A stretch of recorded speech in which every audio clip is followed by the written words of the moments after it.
میں نے خاص طور پر آج اس مقام کو اس لیے بھی چنا ہے کہ میں یہ محسوس کرتا ہوں کہ ہمارے ہاں جو حضور صلی اللہ علیہ وسلم کی احادیث میں پیشین گوئیاں ہیں، ہمارے ہاں کا جدید تعلیم یافتہ طبقہ ان کی طرف کوئی توجہ نہیں دیتا، بلکہ سمجھتا ہے کہ ادھر اس بے اعتنائی کا رویہ اختیار کرتا ہے کہ کوئی کیا باتیں ہیں، یہ آدمی کو کام کرنا چاہیے، یہ کیا پیشین گوئیوں کے بارے میں کیا دلچسپیاں لینا ہے۔ تو پہلے تو وہ یہ نوٹ کر لیں کہ پیشین گوئی صرف حدیث میں نہیں ہے، قرآن میں بھی ہے، قرآن میں یہ پیشین گوئی آئی ہے۔ فرق تو ہوگا حدیث کی پیشن گوئی اور قرآن کی پیشن گوئی کا۔ کیا فرق ہوگا؟ نمبر ایک یہ کہ قرآن کا تو ہر حرف جو ہے وہ یقینی ہے، حدیث کے بارے میں یہ ہو سکتا ہے روایت بالمعنی ہو، روایت کرنے میں کوئی لفظ تھوڑا بہت بدل گیا ہو، پھر حدیث کی سند کیا ہے، وہ صحیح بخاری کی ہے، صحیح مسلم کی ہے، اس کا استناد کا پایا کیا ہے، درجہ کیا ہے، جبکہ قرآن مجید کا ہر حرف جو ہے وہ مستند ہے، بلا لا ریب فیہ کا مصداق ہے۔ یہ فرق تو ہوں گے۔ اور دوسرا فرق بہت اہم یہاں ہے کہ یہاں سالوں کا تعین کر دیا گیا ہے، یعنی زیادہ سے زیادہ 9 برس کے اندر اندر یہ صورتحال بدل جائے گی۔ حدیث میں جو پیشین گوئیاں آئی ہیں ان میں کوئی تعین وقت کا نہیں، بلکہ سورہ انبیاء کے آخر میں 2 آیتوں میں حضور سے یہ کہا گیا کہ آپ کہہ دیجئے ان ادری اقریب ام بعید ما توعدون، اے نبی ان سے کہہ دیجئے کہ مجھے یہ معلوم نہیں ہے کہ جس چیز کی تمہیں خبر دی جا رہی ہے، جس چیز کا وعدہ تم سے کیا جا رہا ہے وہ قریب ہے یا دور ہے، ٹائم ٹیبل میں نہیں جانتا، لیکن جو میں کہہ رہا ہوں وہ ہو کر رہے گا۔ وَإِنْ أَدْرِي لَعَلَّهُ فِتْنَةٌ لَكُمْ وَمَتَاعٌ إِلَىٰ حِينٍ، اور اسی صورت میں پھر آگے چل کر ایک آیت کے بعد یہ ہے، اور یہ بھی کہہ دیجئے ہو سکتا ہے لعلہ شاید کہ یہ ابھی تمہارے لیے کچھ اور موقع تمہیں مل جائے، آزمائش تمہیں کا موقع مل جائے، اللہ تعالیٰ تمہیں کچھ بریدنگ سپیس دے دے تاکہ تم اس میں اپنی اصلاح کر سکو، تو گویا کہ آزمائش کی ایک مہلت اور مل جائے تمہیں، یہ ہو سکتا ہے۔ لعلہ فتنۃ لکم ومتاع الی حین، ایک وقت معین تک کے لیے اللہ تعالیٰ تمہیں اور رہنے بسنے کا موقع دے دے، لیکن یہ کہ اس میں کوئی شک نہیں ہے کہ جس عذاب الہی کی میں تمہیں خبر دے رہا ہوں وہ آ کر رہا ہے، اس میں کوئی شک نہیں۔ کب آئے گا یہ مجھے معلوم ہے۔ اسی کی ایک مثال اور بھی یہ نوٹ کر لیجئے، جب حضور نے خواب دیکھا، اور نبی کا خواب بھی وہی ہوتا کہ ہم عمرہ کر رہے ہیں، حضور نے صحابہ کو حکم دے دیا۔ سن 6 ہجری کا یہ واقعہ مشہور ہے کہ اب تقریباً 1400 یا بعض روایات میں آتا 1800 صحابہ کے ساتھ آپ احرام باندھ کر عمرے کے لیے اور مکے کا سفر کر رہے ہیں، حدیبیہ تک پہنچ گئے۔ اب وہاں جو صورتحال پیش آئی، مکے والے اڑ گئے، کسی قیمت پر ہم نہیں کرنے دیں گے، گویا کہ خون کی ندیاں بہ جائیں گی۔ تو وہاں کی صورتحال کو دیکھ کر مصالحت کی حضور نے، صلح کی، صلح حدیبیہ مشہور صلح حدیبیہ بہت ہی اہم ہے، تاریخ کا، سیرت النبی کا بہت اہم واقعہ ہے۔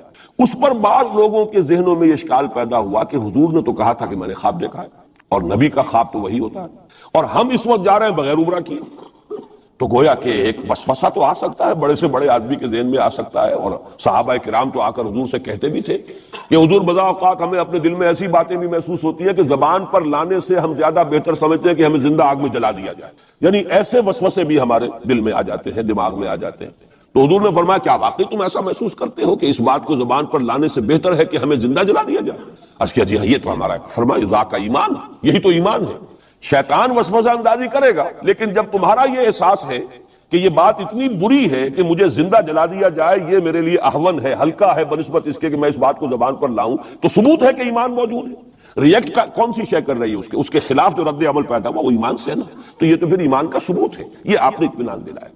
تو وسوسے بعض صحابہ کے ذہنوں میں یہ بھی پیدا ہوئے، تو حضور نے فرمایا تھا کہ میں نے کہا تھا کہ ہم کریں گے عمرہ، لیکن میں نے یہ کب کہا تھا کہ اسی سال ضرور کریں گے۔ گویا کہ ٹائم ٹیبل میں فرق ہو سکتا ہے، یعنی جہاں تک اللہ کا فرمان ہے اس میں ٹائم ٹیبل کا بھی فرق نہیں ہوگا، ناممکن ہے، لیکن نبی کی پیشین گوئیوں میں یا خبروں میں ٹائم ٹیبل کے اندر فرق واقع ہو سکتا ہے کہ اس سال نہیں ہوا، اگلے سال پھر اس کو عمرہ قضا کہتے ہیں۔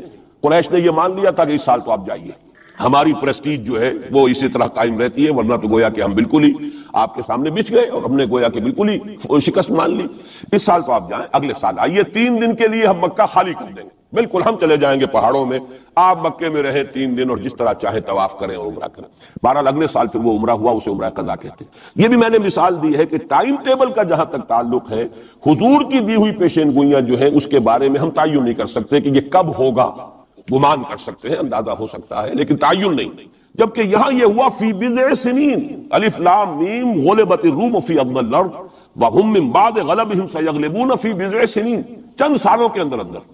اب اس پر یہ واقعہ بھی آپ نوٹ کر لیجئے کہ حضرت ابو بکر رضی اللہ تعالی عنہ نے انہی آیات کی بنا پر ایک شرط کر لی ایک کافر سے، مشرکین مکہ کے سرداروں میں سے ایک سے، کہ 3 سال کی شرط انہوں نے لگا دی، کم سے کم مدت جو ہوتی بضع کی 3 سال، کہ 3 سال کے اندر اندر اگر یہ صورتحال تبدیل نہ ہوئی تو میں 100 اونٹ تمہیں دوں گا، اور اگر قرآن کی پیشن گوئی درست ہو گئی تو تم 100 اونٹ مجھے دو گے، اور اس وقت تک اس طرح کی شرط لگانا ابھی حرام نہیں ہوا تھا، چونکہ شریعت کے احکام تفصیلی تو آئے نہیں تھے، ابھی تو نہ شراب حرام تھی نہ جوا حرام تھا، تو اس طرح کی شرط لگانا کس طرح کوئی حرام والی بات تو تھی نہیں۔ لیکن حضور نے فرمایا کہ نہیں ابو بکر، یہ تم نے غلطی کی ہے۔ جب بضع کا اطلاق 3 سے 9 تک پر ہوتا ہے تو تم 9 سال کی کرو، تم اونٹوں کی مقدار بڑھا دو لیکن کہو کہ یہ 9 سال کی مدت جو ہے اس کے اندر اندر یہ معاملہ ہوگا، اس لیے کہ بضع قرآن مجید کا لفظ جو ہے وہ عربی زبان میں کم سے کم اقل مدت 3 برس ہے، لیکن یہ کہ اس کی اکثر مدت 9 برس ہے۔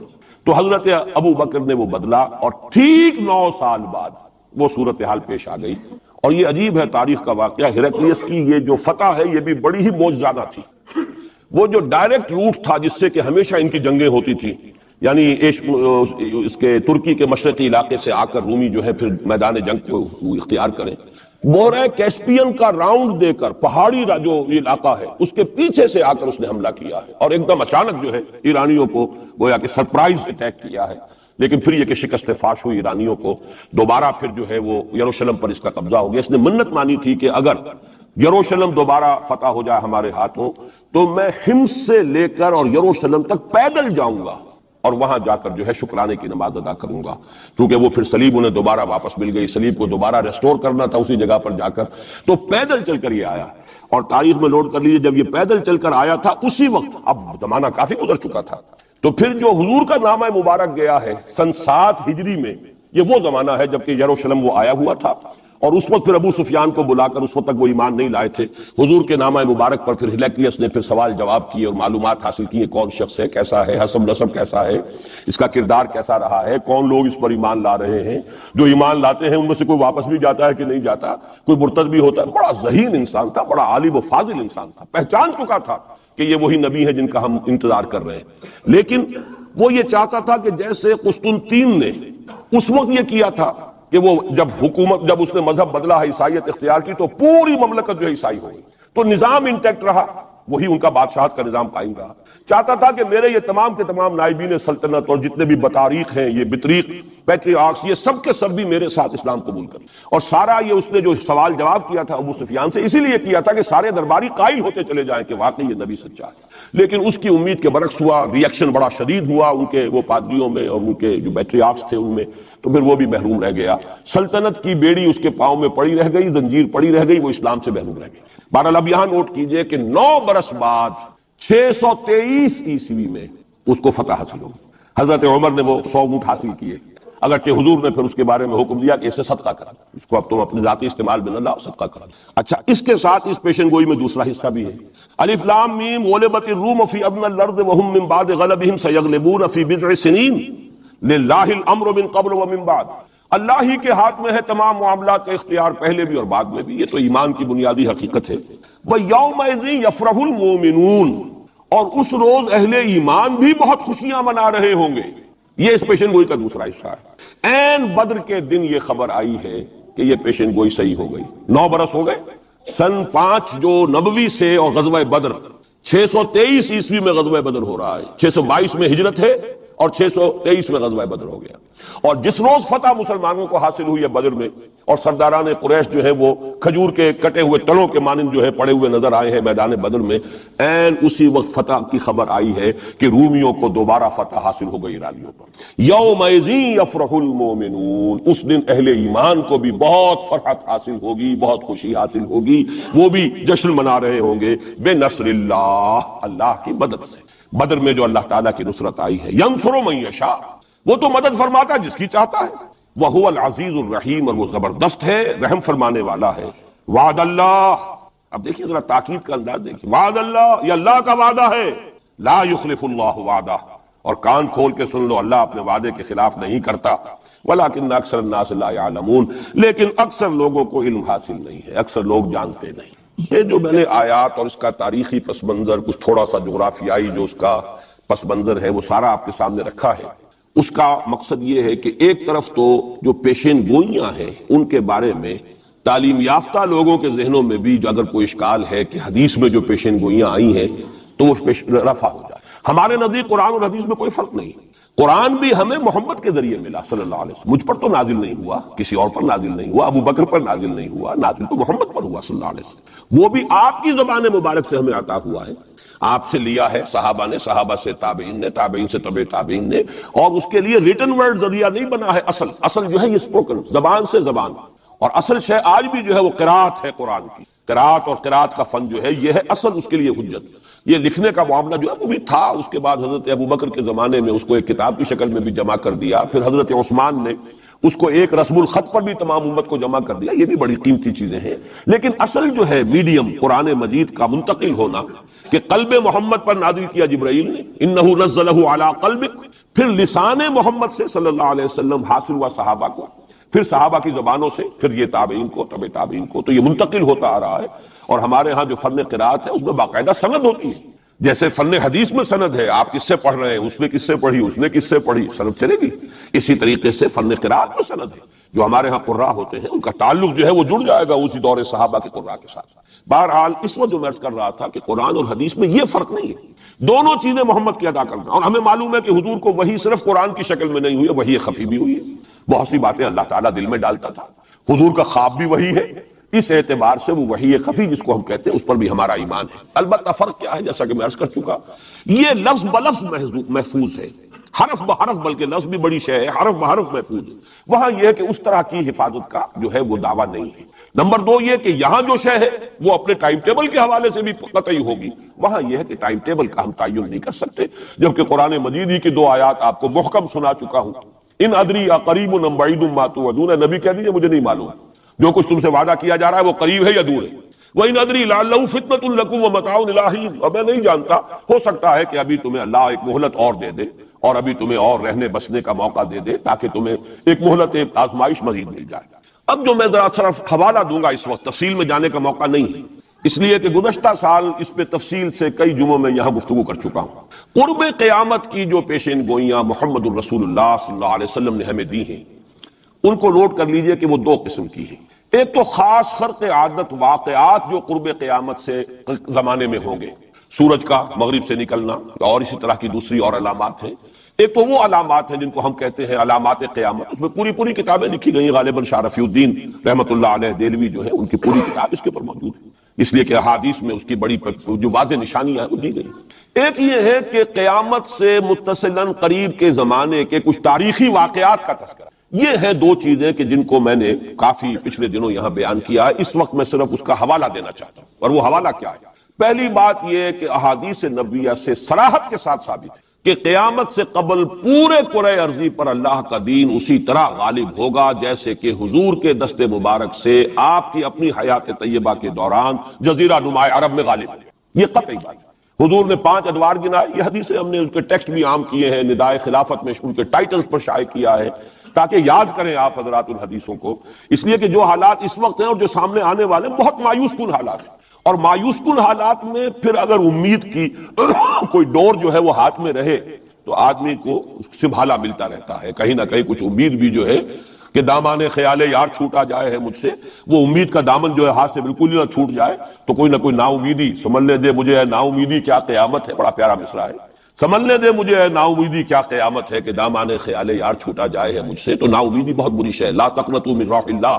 اس اعتبار سے جو حالات امیڈیٹلی اس وقت سامنے ہیں اور جو آ رہے ہیں وہ نہایت مایوس کن، نہایت تکلیف دہ، ان میں ضرورت ہے کہ یہ جو ہمارے لیے کچھ امید افزا خبریں اور پیشن گوئیاں ہیں ان کو بڑے پیمانے پر عام کیا جائے، تاکہ لوگ جو ہے اس کے حوالے سے اپنے حوصلوں کو، اپنے امنگوں کو، ولولوں کو کچھ برقرار رکھ سکیں اور ان میں کچھ کام کرنے کا جذبہ، اس لیے کہ ایسے لوگ کم ہوتے ہیں اور اللہ تعالیٰ سے دعا کرتا ہوں کہ اللہ تعالیٰ مجھے ان میں شامل کر دے، آپ کو بھی شامل کرے۔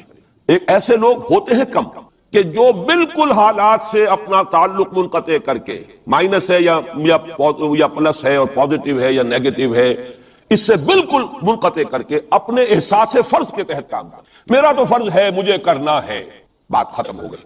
کیا حالات ہیں، کیا امیدیں ہیں، کیا کیلکولیشنز ہیں، کیلکولیٹنگ مائنڈ سے انہیں کوئی سروکار نہیں ہوتا، ہمیں اس سے بحث نہیں، کوئی نتیجہ نکل رہا یا نہیں نکل رہا، یا نکل سکتا ہے یا نہیں نکل سکتا، کوئی امید ہے یا نہیں ہے۔ حضرت نوح علیہ السلام 950 برس تک دعوت دیے چلے جا رہے ہیں، کون سی امید تھی؟ آخری وقت تک کوئی امید بن نہیں آئی، کوئی امید تھی نہیں، 950 برس کوئی تصور ہم نہیں کر سکتے دعوت دے رہے، اس لیے کہ فرض ہے، آپ کے ذمہ ہے، آپ کو تو پہنچانا ہے۔ یا ایھا الرسول بلغ ما انزل الیک من ربک فإن لم تفعل فما بلغت رسالہ، اے رسول پہنچاتے رہو جو کچھ کے نازل کیا جا رہا ہے تم پر تمہارے رب کی طرف سے، تمہیں تو کرنا ہے۔ نتیجہ نکلے نہ نکلے، کو مانے نہ مانے، حالات بہتر ہوں یا اور بدتر ہو، اس سے بالکل لا تعلق۔ اس کو ہندی فلسفے میں ڈیٹیچمنٹ کہتے ہیں۔ اپنے آپ کو ایکشن جو ہے، ایکشن آدمی کر رہا ہے اپنے فرض کے تحت، اپنے آپ کو ڈیٹیچ کر لیجئے اس کے نتیجے سے۔ نتیجہ کو اچھا بھی نکلے تو خوشی بھی نہیں ہونی چاہیے، نتیجہ اگر کوئی برا نکلا تو افسوس بھی نہیں ہونا۔ یہ کوئی انتہا ہے، تھیوریٹیکل بات ہے۔ انسانی سطح پر تو یہی ہوگا کہ اچھا نتیجہ نکل رہا ہے تو کچھ نہ کچھ خوشی ہوتی ہے، فرحت ہوتی ہے، اطمینان ہوتا ہے، اور اگر کچھ دوسری صورت ہے تو پھر کچھ نہ کچھ رنج ہوتا ہے، افسوس ہوتا ہے۔ قرآن خود کہتا ہے فَلَعَلَّكَ بَاخِعٌ نَفْسَكَ أَلَّا يَكُونُوا مُؤْمِنِينَ، اے نبی کیا آپ اپنے آپ کو صدمے سے ہلاک کر لیں گے کہ یہ ایمان نہیں لا رہے؟ تو یہ صدمہ ہونا، رنج ہونا، دکھ ہونا، افسوس ہونا، یہ اپنی جگہ پر ہے۔ یا اگر کہیں کوئی کامیابی ہو جائے، حضرت عمر کے ایمان لانے کی خبر آئی تو حضور نے بھی نعرہ تکبیر بلند کیا۔ اب یہ ایک فوری تاثر ہے، ہونا چاہیے۔ آپ کو کسی چیونٹی نے کاٹا ہے کہیں سے تو فوراً ہاتھ آپ کا جو ہے وہ جنبش کھائے گا، یہ ریفلیکس ایکشن ہے، یہ ہوگا۔ لیکن ہندو فلسفی میں تو یہاں تک ہے کہ ڈیٹیچ کر لو اپنے آپ کو اس درجے کہ آپ کا اپنے ایکشن کے ساتھ، action for the sake of action, یا یوں کہیے کہ وہ اپنے مقصد کے تحت جو ہے آپ کام کر رہے ہیں۔ باقی یہ کہ کیا نتیجہ نکلتا ہے نہیں نکلتا ہے، امید افزا ہے یا مایوس کو، بالکل چھوڑ دیجیے۔ بہرحال اس کی ضرورت ہے، لیکن ایسے لوگ جیسا کہ میں نے عرض کیا ہوتے کم۔ اکثریت لوگوں کی ایسی ہوگی کہ کچھ نظر آتا ہو تو کچھ کام کرتے ہیں، کچھ حوصلہ بڑھتا ہے، پھر کچھ اور ہمت جو ہے بنتی ہے۔ اس حوالے سے میں کہتا ہوں کہ چونکہ جو موجودہ حالات ہیں اور مستقبل قریب میں جو حالات آ رہے ہیں وہ سخت مایوس کن، انہی کا بعد میں تذکرہ کروں گا۔ لیکن اس وقت جو ہے اگر ہم ان حدیثوں کو سامنے رکھیں گے کہ پہلی بات یہ کہ اس دنیا پر پورے عرضی پر دین کا غلبہ ہو کر رہے گا، دین حق اسی طرح نافذ ہوگا جیسے کہ حضور کے ہاتھوں نافذ ہوا ہے جزیرہ نمایاں۔ اور یہ جو گلوبل ڈومینیشن ہے اسلام کی، یہ ایک تو اس سے بھی ثابت ہے کہ 3 مرتبہ قرآن میں فرمایا گیا هو الذی ارسل رسولہ بالہدی ودین الحق لیظہرہ علی الدین کلہ۔ حضور کا مقصد بعثت ایکسکلوسیو شان ہے، یہ صرف آپ کی ہے، کسی اور نبی اور رسول کی نہیں ہے۔ کہ قرآن کہتا ہے غلبہ دین کے لیے بھیجا ہے، صرف تبلیغ کے لیے نہیں بھیجا۔ باقی تمام انبیاء صرف تبلیغ کے لیے آئے، تبلیغ، تذکیر، تبشیر، تذکیر، نصیحت، جو بھی کہیں، تعلیم، تزکیہ۔ لیکن غلبہ دین کا لفظ صرف محمد الرسول اللہ صلی اللہ علیہ وسلم کے بارے میں آیا اور 3 مرتبہ آیا، کسی اور نبی کے لیے 1 مرتبہ بھی نہیں۔ اور دوسری بات یہ بھی قرآن کے محکمات میں سے ہے کہ وَمَا أَرْسَلْنَاكَ إِلَّا كَافَّةً لِلنَّاسِ بَشِيرًا وَنَذِيرًا، ہم نے نہیں بھیجا ہے محمد آپ کو مگر تمام نوع انسانی کے لیے، پوری نوع انسانی کے لیے۔ گویا کہ پورے عالم انسانیت پر غلبہ دین ہوگا تو بعثت محمدی کی تکمیل ہوگی۔ پورے عالم جب بھیجا گیا پورے عالم انسانی کے لیے، اس اعتبار سے بھی صغرا کبرا جوڑیے تو اس کا نتیجہ نکلتا ہے۔ باقی یہ کہ حضور نے وضاحت کے ساتھ وہ احادیث جو ہیں جیسے میں نے عرض کیا، میں نے بارہا آپ کو سنائی ہے، حضور نے 5 دور گنوائے ہیں: دور نبوت، دور خلافت علی منہاج النبوہ، حدیث کا ٹیکسٹ میں بیان نہیں کر رہا وقت کی کمی کی وجہ سے، پھر دور ایسی ملوکیت کا جو کٹ کھنی ہوگی، ظالم، کاٹ کھانے والی، پھر دور ایسی ملوکیت کا جو جبری ہوگی، یہ میرے نزدیک جو غلامی کا دور ہمارا گزر چکا ہے اور ابھی ہے، پارشلی ختم ہوا، پارشلی باقی ہے۔ براہ راست جو ہے ویسٹرن امپیریلسٹ پاورز جو ہیں وہ یہاں سے چلی گئی ہیں، ان کی فوجیں اب موجود نہیں ہیں ہمارے ہاں، لیکن یہ کہ ان کی تہذیب، ان کا تمدن، ان کا فکر، ان کے نظریات، ان کے فلسفے، ان کی سوچ، ان کا طرز بود و باش، انہی کا لباس، انہی کی صفت، یہ سب کچھ موجود ہے۔ اور ٹیکنالوجی میں، علم میں اور معاشیات میں ہم بالکل بھکاریوں کی طرح ان کے سامنے ہاتھ پھیلانے پر مجبور ہیں۔ تو وہ ختم نہیں ہوا چوتھا دور، بلکہ در حقیقت یہ ایک انٹرم پیریڈ ہے چوتھے اور 5ویں کے درمیان۔ اور 5واں آپ نے فرمایا ثم تکون خلافت علی منہاج النبوہ، پھر 5واں دور آئے گا خلافت علی منہاج النبوہ۔ اور اس وقت گویا کہ پوری جو یہ عالم انسانیت ہے یہ اس چوتھے اور 5ویں دور کے درمیان میں ہے، یہ ایک درمیان کا عرصہ ہے، نو مینز لینڈ کہہ لیجئے اس کو، یا یہ کہ برزخی یہ دور ہے۔ وہ جو دور تھا امپیریلزم کا، مغربی امپیریلزم، غیر مسلموں کی ہم پر حکومت، ملکن جبرین، اور وہ خلافت علی منہاج النبوہ۔ پھر وہ 2 حدیثیں حضرت ثوبان رضی اللہ تعالی عنہ سے جو کہ مسلم شریف میں مروی ہے کہ مجھے اللہ تعالیٰ نے ساری زمین سکیڑ کر دکھا دی، یہاں تک کہ میں نے اس کے سارے مشرق دیکھ لیے، سارے مغرب دیکھ لیے۔ وَإِنَّ أُمَّتِي سَيَبْلُغُ مُلْكُهَا مَا زُوِيَ لِي مِنْهَا، اور سن لو کہ میری امت کی حکومت ان تمام علاقوں پر قائم ہو کر رہے گی جو مجھے سکیڑ کر دکھا دیے گئے۔ اب اس کے بعد مجھے تو کوئی شک ہے نہیں، صحیح ہند میں سے ہے روایت، صحیح مسلم، بعض حضرات کے نزدیک تو صحیح مسلم کا درجہ صحیح بخاری سے بھی بلند ہے، لیکن یہ کہ اکثر و بیشتر جو ہے ٹاپ پر صحیح ہیں جنہیں ہم کہتے ہیں صحیح بخاری، صحیح مسلم، یہ حدیث کے مجموعے میں سب سے اوپر ہے۔ اچھا، دوسری حدیث حضرت مقداد ابن اسود سے، لا يبقى على الارض بیت وبر ولا مدر الا ادخل اللہ فیہ کلمۃ الاسلام، اللہ تعالیٰ اس روح ارضی پر ایک گھر نہیں چھوڑے گا، نہ اینٹ گارے کا بنا ہوا گھر، نہ کوئی کمبلوں کا بنا ہوا خیمہ جس میں اسلام کو داخل نہ کر دے۔ البتہ اسلام کا داخلہ 2 طریقوں سے ہوگا، بعز عزیز و ذل ذلیل، یا تو گھر والا اور خیمے والا اسلام قبول کر لے گا تو اسلام کے اعزاز کے ساتھ اس کا بھی اعزاز ہو گیا، وَلِلَّهِ الْعِزَّةُ وَلِرَسُولِهِ وَلِلْمُؤْمِنِينَ، عزت تو ہے اللہ کے لیے، اس کے رسول کے لیے، اہل ایمان کے لیے، گھر والا بھی، اس کا اعزاز ہوا، اس کے گھر میں اسلام داخل ہوا اس کے اعزاز کے ساتھ۔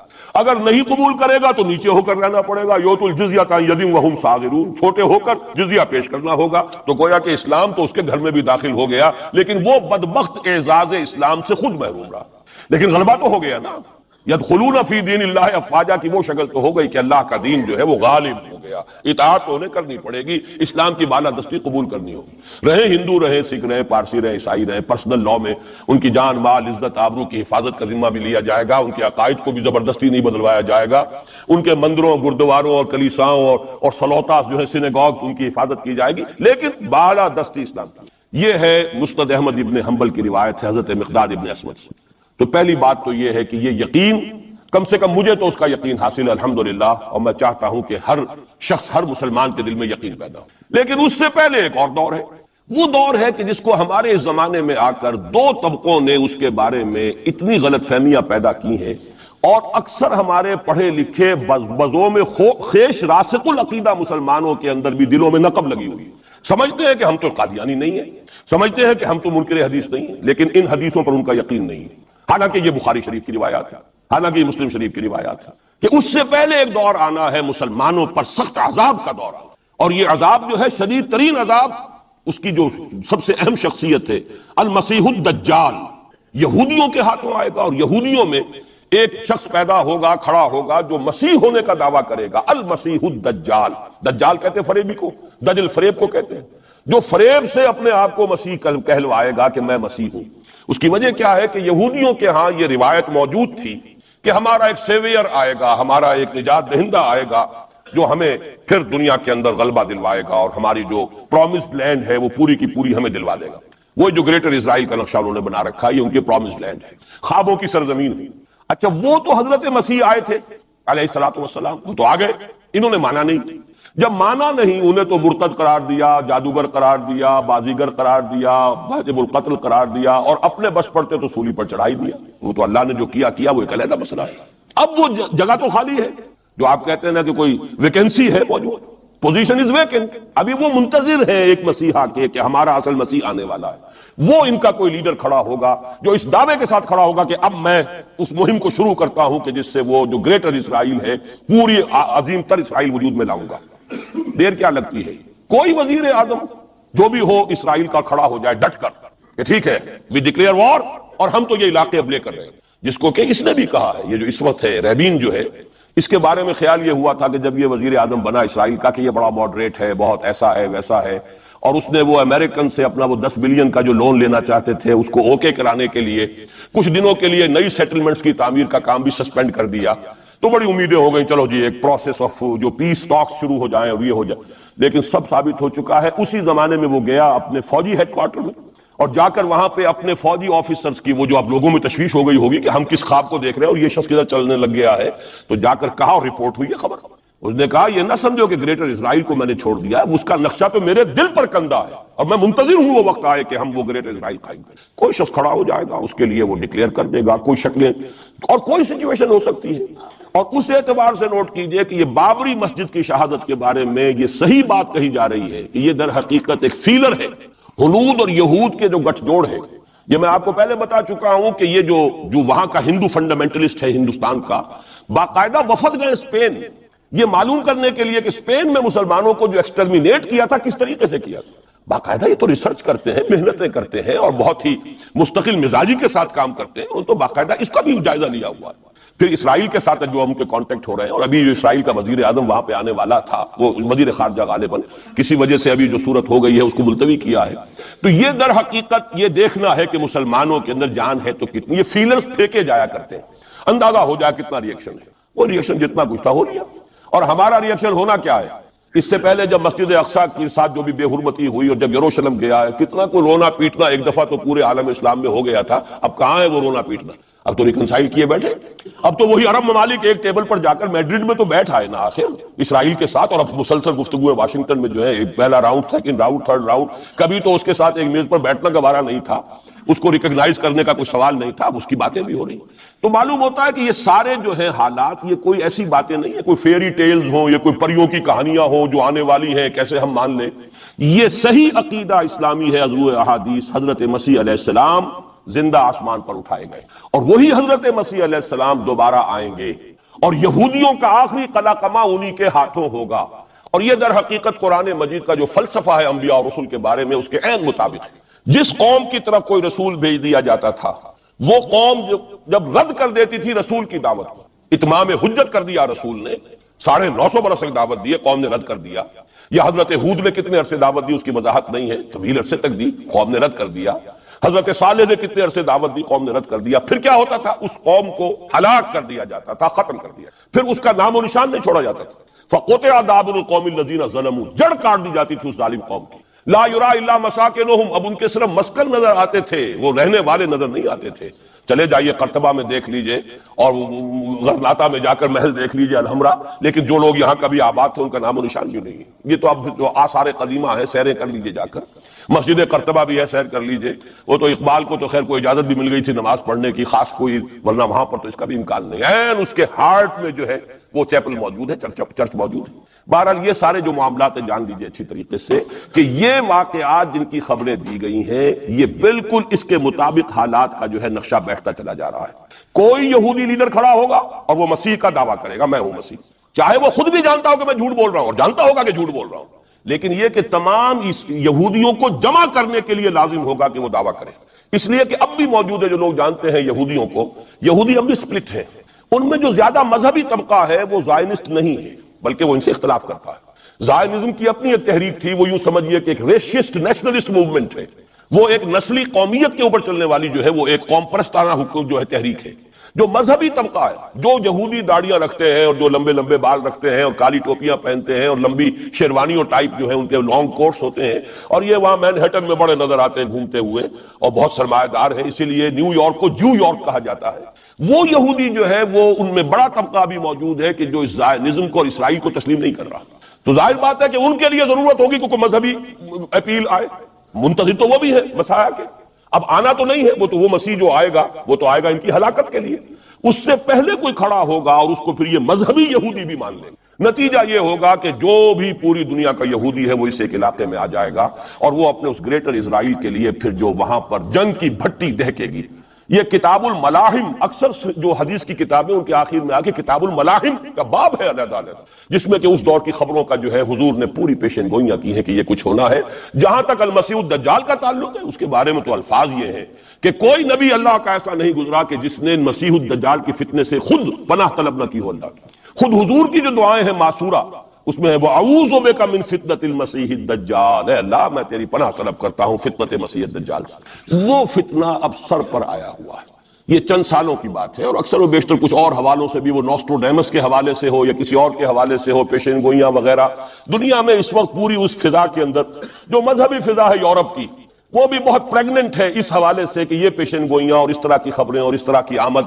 چنانچہ میں کئی مرتبہ کر چکا ہوں کہ آپ کو امریکہ میں بمپرز کے اوپر سٹیکرز ملتے ہیں، مسیح is coming, Jesus is coming, یہ عیسائیوں کا ہے، وہ بھی منتظر ہیں حضرت مسیح کی آمد کے، ہم بھی منتظر ہیں حضرت مسیح کی آمد کے۔ وہی مانا کہ حضرت مسیح نازل ہوں گے، حضور نے خبر دی ہے، اور آ کر مسلمان کے پیچھے نماز پڑھیں گے۔ وہ ایک امتی کی حیثیت سے آئیں گے، اب نبی کی حیثیت سے نہیں آئیں گے، بلکہ اپنی امت جو ہے یہود، جنہوں نے کہ ان کو انکار کر دیا تھا قبول کرنے سے، ان کو سزا دینے آئیں گے، انہی کی ہلاکت اور بربادی کے لیے آئیں گے، جیسے کہ حضرت نوح کی نگاہوں کے سامنے ان کی قوم ہی نہیں، ان کا بیٹا بھی غرق کیا گیا نگاہوں کے سامنے، جس طرح کہ حضرت ہود کی نگاہوں کے سامنے ان کی قوم جو ہے وہ برباد کی گئی۔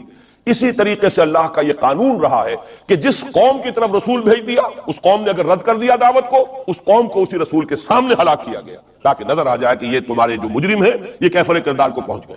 یہ ہے معاملہ کہ جو یہودیوں کے ساتھ بعد میں پیش آنا ہے، اس کے بعد تو پھر وہ اسلام کے غلبے کا دور آ جائے گا، لیکن اس سے پہلے مسلمانوں پر شدید ترین عذاب کا دور آ رہا ہے، اور یہ خبریں جو ہیں یہ بھی احادیث میں۔ اسی لیے میں نے کہا تھا کہ موجودہ حالات اور امیڈیٹ فیوچر بہت ڈارک ہے، بہت گلومی ہے مسلمانوں کے لیے۔ البتہ مسلمانوں میں اور مسلمانوں میں ایک فرق ہے، یہ اس کو نوٹ، یہ میں ساری باتیں جو کہہ رہا ہوں محکمات قرآنی کی بنیاد پر کہہ رہا ہوں۔ میرا تو بہرحال جو بھی اب زندگی گزری ہے قرآن مجید کے پڑھنے پڑھانے میں گزری ہے، اسی پر سوچ بچار ہے، گفتگو میری ہے تو قرآن کے حوالے سے الحمدللہ، دعوت ہے تو قرآن کی ہے، تو میں جو کچھ کہہ رہا ہوں، لیکن اب ہر چیز کے لیے تفاصیل سے اور تفصیل کے ساتھ دلائل بیان کرنے کا یہ وقت نہیں ہے، مختلف مواقع پر میں اس کے لیے دلائل دیتا رہا ہوں، لیکن نوٹ کر لیجئے میں نے اسی مسجد میں ایک دفعہ ہیومن جیوگرافی کا لفظ استعمال کیا تھا کہ یہ جو تاریخ انسانی ایک جغرافیہ بھی ہے، تقریباً 600 کروڑ دنیا میں اس وقت حضرت آدم کی نسل آباد ہے، ان میں سے 1/5 1 ارب سے زائد ہے، 120 کروڑ کے لگ بھگ ہیں مسلمان، ان سے دگنے ہیں عیسائی حضرت مسیح علیہ السلام کے نام لیوا، باقی جو ہے وہ پھر بقیہ ہیں، ہندو ہیں، بدھ ہیں، یہ ہیں وہ ہیں، لیکن یہ سمجھ لیجئے کہ یہ ہے ہمارا اس وقت ہیومن جیوگرافی کا ایک معاملہ۔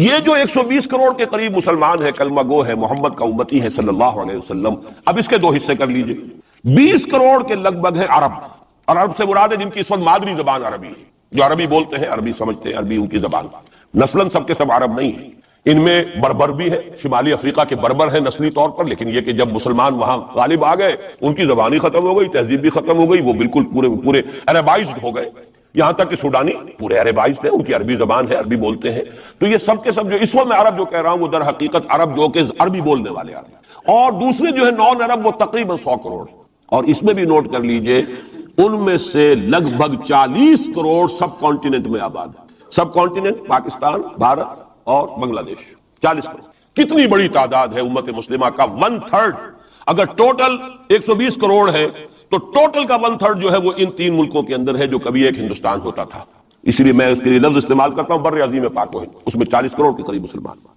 بہرحال اس میں جو تقسیم ہے اضروع قرآن وہ 2 کی ہے، امیین اور آخرین، یہ قرآن کی اصطلاحات ہے سورہ جمعہ میں، هو الذی بعث فی الامیین رسولا منہم، ایک امیین ہیں جن میں سے خود حضور تھے، عرب، آپ کی زبان عربی، اور انہی کی زبان میں قرآن نازل ہوا، نوع انسان را پیام آخری حامل رحمت للعالمین، وکذالک انزلناہ قرآنا عربیا لعلکم تعقلون، لعلکم تعقلون میں تو مخاطب نہیں ہوں، میری زبان تو عربی نہیں ہے، لعلکم تعقلون میں کون مخاطب ہے؟ وہ جن کی زبان عربی ہے۔ ان لوگوں کو اللہ نے رتبہ زیادہ دیا، فضیلت دی، اس سے بڑی فضیلت کیا ہوگی؟ حضور انہی میں سے ہیں صلی اللہ علیہ وسلم، منہم هو الذی بعث فی الامیین رسولا منہم، انہی میں سے، پھر یہ کہ ان کی زبان میں اللہ نے اپنا کلام نازل کیا، فضیلت بھی بڑی ہوئی، لیکن فضیلت جہاں بڑی ہوتی ہے ذمہ داری بھی زیادہ بڑی ہوتی ہے، اور زیادہ بڑی ذمہ داری والا آدمی کوتاہی کرتا تو سزا بھی زیادہ بڑی ہوتی ہے، تینوں چیزیں جو ہے لازم و ملزوم ہیں، جن کے درجے ہیں سوا، ان کی سوا مشکل ہے، درجہ سوا ہے، بلند ہے، ذمہ داری بھی زیادہ ہے، کوتاہی ہوگی تو سزا کی بھی زیادہ مستحق ہوگی۔ اس کا مصداق ہے عالم عرب، خاص طور پر وہ جو اصل عرب ہے پرانے، لیکن طبعاً چاہے وہ غیر عرب تھے لیکن عربی زبان اب ان کی مادری زبان ہو چکی ہے، وہ بھی اس میں شامل ہو گئی، ان پر اصل سزا کا دور ان پر آنا ہے، اور ایک عجیب بات ہے انہی پر اصلاً ایک سزا کا دور پہلے بھی آیا تھا، یہ سیکنڈ ٹائم ہے، جیسے کہ بنی اسرائیل کے بارے میں آیا ہے، وَقَضَيْنَا إِلَىٰ بَنِي إِسْرَائِيلَ فِي الْكِتَابِ لَتُفْسِدُنَّ فِي الْأَرْضِ مَرَّتَيْنِ وَلَتَعْلُنَّ عُلُوًّا كَبِيرًا، بنی اسرائیل کے لیے بھی ہم نے طے کر دیا تھا کہ 2 مرتبہ تم 2 سرکشی کرو گے اور ہمارے عذاب کے کوڑے تمہاری پیٹھ پر برسیں گے۔ یہی معاملہ بنی اسماعیل کا ہے، پہلا دور ان پر آیا تھا کب؟ آج سے 750 برس قبل، کروڑوں قتل کروائے تاتاریوں کے ہاتھوں، ان کی حکومت ختم، آخری خلیفہ بنی عباس اس کو نکال کر محل سے اور جانور کی ایک کھال کے اندر لپیٹ کر، اور تاتاریوں نے اپنے گھوڑوں کے سموں تلے کچل دی، اور پھر انہی تاتاریوں کو اسلام کی توفیق دے دی، اسلام کا جھنڈا ان کے ہاتھ میں تھما دیا ہے، آیا فتنہ تاتار کے افسانے سے پاسماں مل گئے کعبے کو صنم خانے۔ اس کے بعد کچھ عرصے رہا معاملہ ہسپانیہ میں عربوں کا، آج سے 500 برس قبل وہ بھی ختم ہو گئی، تو عربوں پر ایک دور تو وہ آ چکا، لیکن وہ دور ایکسٹرمینیشن کا نہیں تھا، وہ دور کاہے کا تھا؟ معزول کر دیے گئے، امت کی جو قیادت تھی وہ غیر عرب کو منتقل ہو گئی۔ ترک کون تھے؟ غیر عرب، ترکوں ہی کے اندر سے یہ 4 جو ہے یہ سٹاکس نکلے ہیں، ایک سٹاک ایک ہے، 4 اس میں سے آپ کہہ لیجئے یہ مختلف اس کی شاخیں ہیں۔ ترکان تیموری ہندوستان میں آ گئے، ترکان صفوی ایران میں آ گئے، ترکان سلجوقی مڈل ایسٹ میں رہے بہت عرصے تک، اور پھر ترکان عثمانی کا تو کہنا ہی کیا ہے، وہ تو گویا کہ جو وہ رومن امپائر تھی اس کا جانشین جو بنا ہے وہ در حقیقت اس کے بعد وہ تو آل عثمان کی حکومت ہے۔ ترکان عثمانی، یہ عثمان حضرت عثمان نہیں ہے رضی اللہ تعالیٰ عنہ، یہ ایک تاتاری سردار ہے عثمان، جن کی اولاد ہے جس کو آپ آٹومان ٹرکس کہتے ہیں، اور یہ پھر سلطنت جو ہے آٹومان گریٹ آٹومان کنگڈم جو کہ اب ختم ہوئی ہے اس صدی میں، پہلی یہ جو صدی ہے اس کی ابتدا میں پہلی جنگ عظیم کے بعد اس کا خاتمہ ہوا ہے، اس کا بس صرف ایک سمجھیے کہ نشان ترکی کی شکل میں رہ گیا ہے، باقی وہ گریٹ امپائر جو ختم ہو۔ اسی کے ریمننٹس بوسنیا میں بیٹھے ہوئے جن کے اوپر اس وقت ظلم ہو رہا ہے، انہی کے جارجیا میں بیٹھے ہوئے، جارجینز تو ہے بھی اصل میں ٹرک، نسل ٹرک ہے، بوسنینز جو ہے ٹرکس نہیں ہے، لیکن یہ اسی زمانے میں اسلام لائے تھے جبکہ یہاں پر آل عثمان کی حکومت قائم ہوئی تھی اور پورا مشرقی یورپ جو ہے وہ ترکان عثمانی کے زیر نگین تھا۔ بہرحال یہ ایک صدا کا دور جو ہے وہ تو آ چکا، دوسری صدا اور سختر صدا کا دور اب آ رہا ہے۔ اس کا آغاز گلف وار سے ہو چکا ہے۔ جیسا کہ میں نے عرض کیا، ٹائم ٹیبل کوئی نہیں دیا جا سکتا، خبریں موجود ہیں اس کے بعد یہ ہونا ہے، یہ ہونا ہے، یہ ہونا ہے، اور 8 اقساط میں ہم ندائے خلافت میں وہ مضمون شائع کر چکے ہیں جس میں احادیث میں زیادہ تر سنن ابی داؤد کی روایات ہیں، بڑی تفصیل موجود ہے۔ اور یہ ہے مجھے بھی پسند نہیں، آپ کو بھی پسند نہیں، اور پسند نہ ہونے کی وجہ سے زبان پر ہم نہیں لاتے، اسی وجہ سے لوگ جو ہے ناواقف ہیں۔ یہ سارے ممالک حدیث میں موجود ہے کہ مسلمانوں کے ہاتھوں سے نکل جائیں گے جنہیں یہودی گریٹر اسرائیل میں شامل کرتے ہیں۔ شام سارا، عراق سارا، مصر کا ڈیلٹا جتنا علاقہ زرخیز ہے اس کا جو بھی اچھا علاقہ ہے سارا، شمالی حجاز کا علاقہ سارا، یہاں تک کہ حدیث میں تو آتا ہے کہ مدینے کے دروازوں تک پہنچ جائیں گے لیکن مدینے میں داخل نہیں ہو سکیں گے، اللہ تعالیٰ خصوصی حفاظت فرمائے گا۔ لیکن یہ کہ مدینے کے دروازے، اب مدینے سے اوپر کتنا حجاز کا علاقہ ہے، عرب کا، سعودی عرب کا، ترکی کا بھی مشرقی علاقہ جو ہے، یہ سارا موجود ہے احادیث کے اندر موجود ہے۔ تو یہ بڑی تلخ بھٹی آنے والی ہے۔ لیکن دوسری بات جو میں عرض کرتا رہا ہوں، اب اس کے حوالے سے آئیے اس روح عرضی پر، اچھا یہ بات بھی صاحب نے رکھ لیجئے، یہ کیوں ہے سزا؟ سزا اس لیے ہے کہ ہم نے اسلام سے بے وفائی کی، سیدھی بات ہے۔ اللہ کو تو نہ ہم سے کوئی دشمنی ہے نہ ہمارے دشمنوں سے کوئی اس کی دوستی ہے، معاذ اللہ ثم معاذ اللہ۔ اس کی دوستی کہاں، کفار سے کہاں ہوگی؟ نبوکدنضر کے ہاتھوں بنی اسرائیل کو پٹوایا تھا اگر، تو کیا نبوکدنضر سے دوستی تھی اللہ کی؟ اور کیا اسرائیلیوں سے اور یہودیوں سے کوئی دشمنی تھی؟ ان کو تو غرہ یہ تھا کہ نحن ابناء اللہ واحباؤہ، ہم تو اللہ کے بیٹوں کے مانند ہیں، ہمیں تو آگ بھی نہیں چھو سکتی، لن تمسنا النار الا ایاما معدودات، آئے گی بھی تو چند دن کے لیے چھوئے گی، ہمیں فوراً نکال لے گا اللہ، ہم تو اس کے بیٹوں کے مانند ہیں، چہیتے ہیں، ابراہیم کی نسل سے، ہم سب محمد کی نسل سے نہیں ہیں صلی اللہ علیہ وسلم۔ وہ تو صرف سادات جو بھی ہے، سچے سادات ہیں یا بنے ہوئے سادات ہیں، وہی دعویٰ کر سکتے ہیں نا کہ وہ حضور کی نسل، اور وہ بھی نسل کیا ہے، حضور کی تو نہیں، وہ تو حضرت علی کی نسل ہے۔ نسل بیٹی سے تو چلتی نہیں ہے، وہ تو بیٹے سے چلتی ہے۔ حضور صلی اللہ علیہ وسلم کی اصل نسل جو ہے وہ تو اللہ تعالیٰ نے چلائی نہیں، وہ تو حضرت ابراہیم کا بھی انتقال ہوا ہے، اور اس کی اپنی جگہ پر ایک حکمت ہے، وہ اس وقت میرا موضوع نہیں ہے۔ تو ہم تو نسل نہیں ہے محمد کی صلی اللہ علیہ وسلم، کم سے کم میں تو نہیں ہوں اسی، لیکن وہ یہودی تو کہتے ہیں ہم ابراہیم کی نسل ہیں، سب کے سب، تو انہیں تو یہ غرہ ہونا جو ہے، یعنی معلوم ہوتا ہے کہ وزن ہے ان کی بات میں، نحن ابناء اللہ واحباؤہ، وہ ابراہیم جسے خلیل اللہ قرار دے رہا ہے اللہ تعالیٰ، میرا خلیل ہے، واتخذ اللہ ابراہیم خلیلا، جسے امام الناس قرار دے رہا ہے، انی جاعلک للناس اماما، جو ابو الانبیاء ہے، جس کی نسل میں سینکڑوں نبی آ گئے، اس کی، جب ہم اس کی اولاد ہیں تو اللہ کے ہاں ہمارے ساتھ تو پریفرنشل ٹریٹمنٹ ہوگا۔ یہ ان کو غرہ تھا، یہی ہمیں۔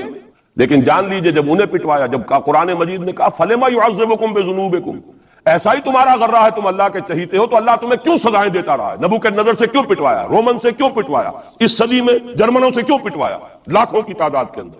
معلوم ہوا کہ اللہ کا معاملہ جس قوم سے بھی ہے، کووننٹ ہے، وہ میثاق ہے ہمارا اللہ کے ساتھ، میثاق قرآن ہے ہمارا، ان کا میثاق تورات تھی، پکڑو اس کو، خذوا ما آتیناکم بقوۃ، پکڑو اس کو مضبوطی کے ساتھ جو ہم نے تمہیں دیا ہے۔ اگر اس سے بے وفائی کرو گے تو ہم سے کوئی تعلق نہیں، بلکہ تم مجرم ہوگے اصل۔ باقی لوگوں کے پاس تو کتاب ہے نہیں، شریعت ہے نہیں، دین ہے نہیں، ان کو تو پہنچانا تمہارے ذمہ تھا، تم تو ان کو کیا پہنچاتے، خود اس سے بے وفائی کر بیٹھے ہو، لہذا ساری دنیا کی گمراہی کی ذمہ داری بھی تمہارے کندھوں پر ہے۔ یہ ہے وہ جرم جس کی بنا پر سزا ملے گی، سزا کے مستحق ہیں ہم، اور ہم میں سب سے بڑھ کر عرب ہیں جن کی مادری زبان عربی ہے، جن کو صرف نحو پڑھنے کی ضرورت نہیں قرآن سمجھنے کے لیے، وہ تو از دل خیزت بر دل ریزت، براہ راست کمیونیکیشن قرآن سے ہو رہی ہے۔ وہ بے وفائی کریں تو ظاہر بات ہے مہا مجرم وہ ہے۔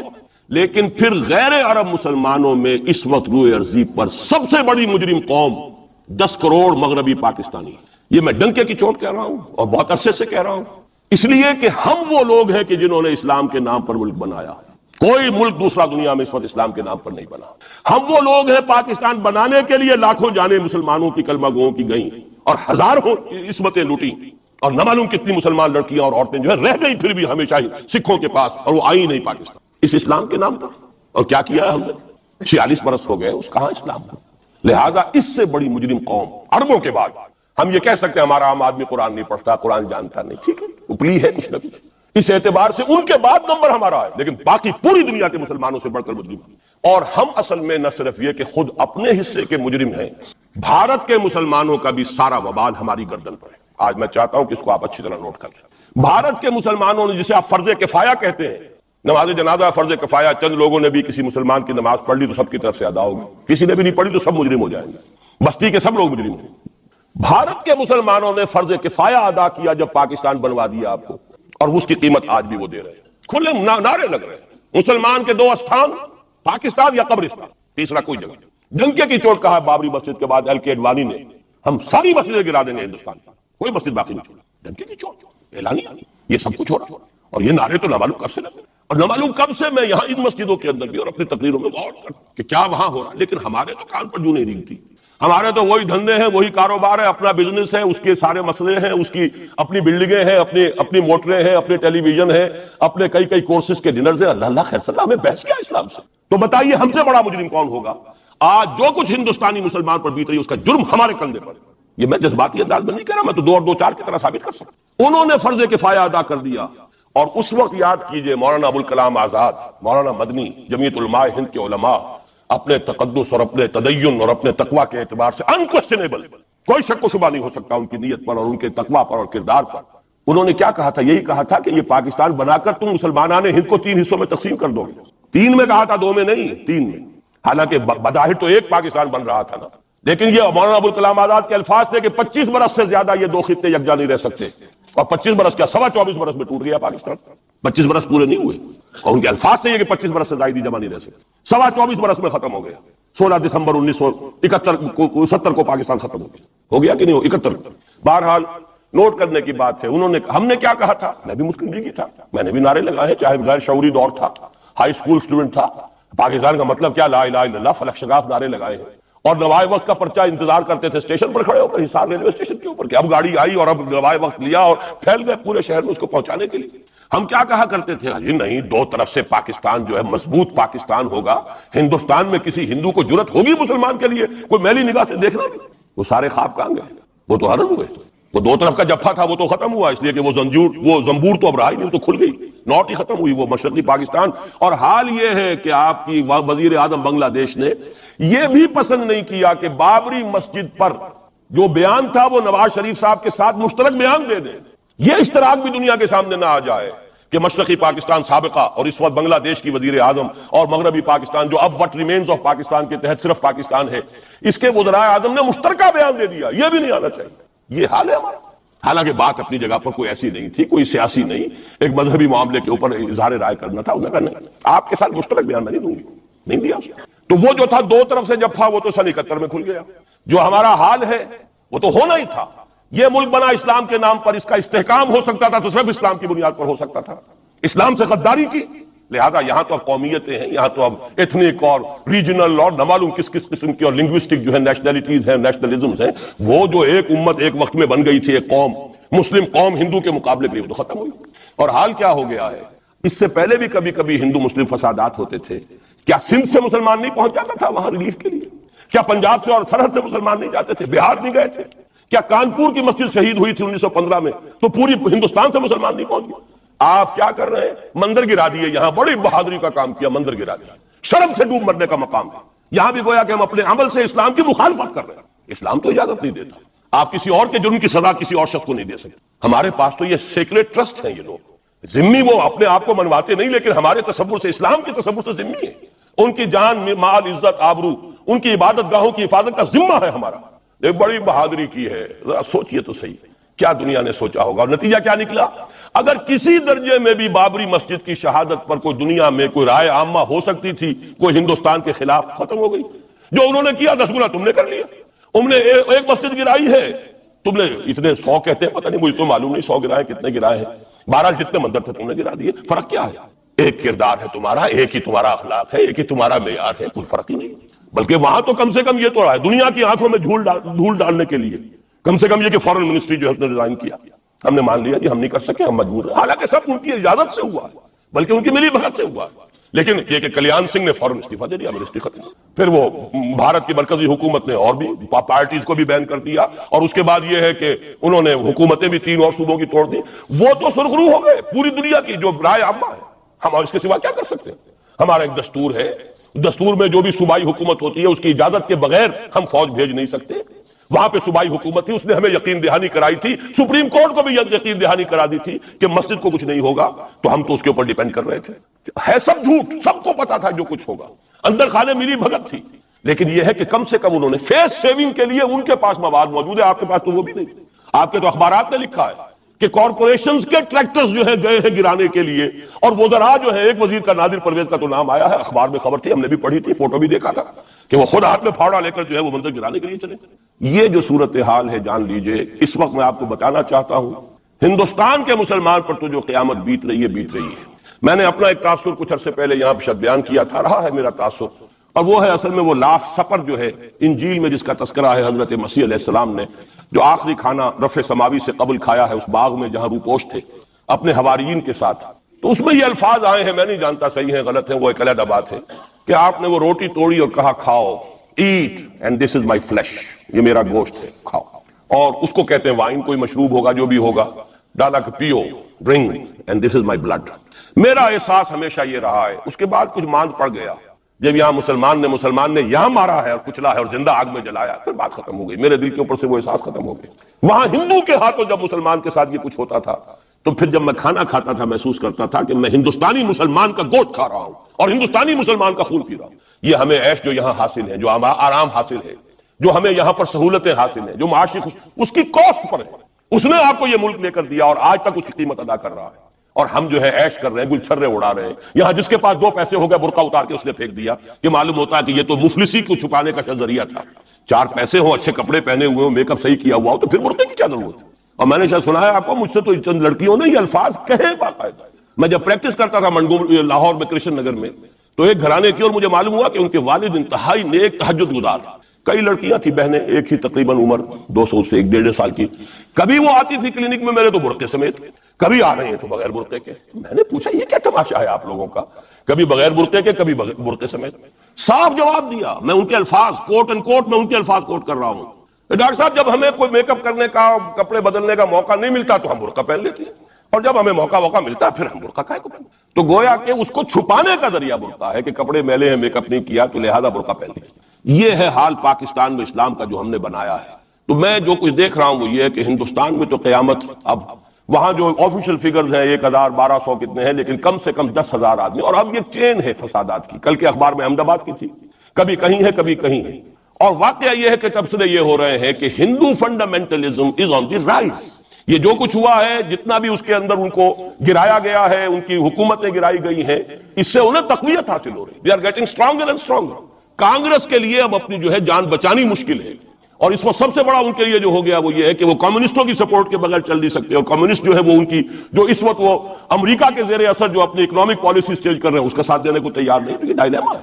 جبکہ ادھر جو ہے وہ بالکل جو ہندو ذہن ہے وہاں کا ریوائولسٹ ذہن وہ پوری طریقے سے پائے گا۔ تو اب اس وقت میں اس کے حوالے سے عرض کر رہا ہوں کہ ہندوستان اور پھر پاکستان کو علیحدہ نہ سمجھیے، اس لیے کہ ہندوستان کو اگر انہوں نے مسلمانوں سے یا اسلام سے خالی کرا لیا تو پھر ان کے بعد ان کا ٹارگٹ جو ہے پاکستان تو ہے ہی ہے، ہم تو ان کے ٹارگٹ نمبر 1 ہیں۔ ذہناً انہوں نے کبھی پاکستان کو تسلیم نہیں، اور ہمارا اب ساتھی ہے کون؟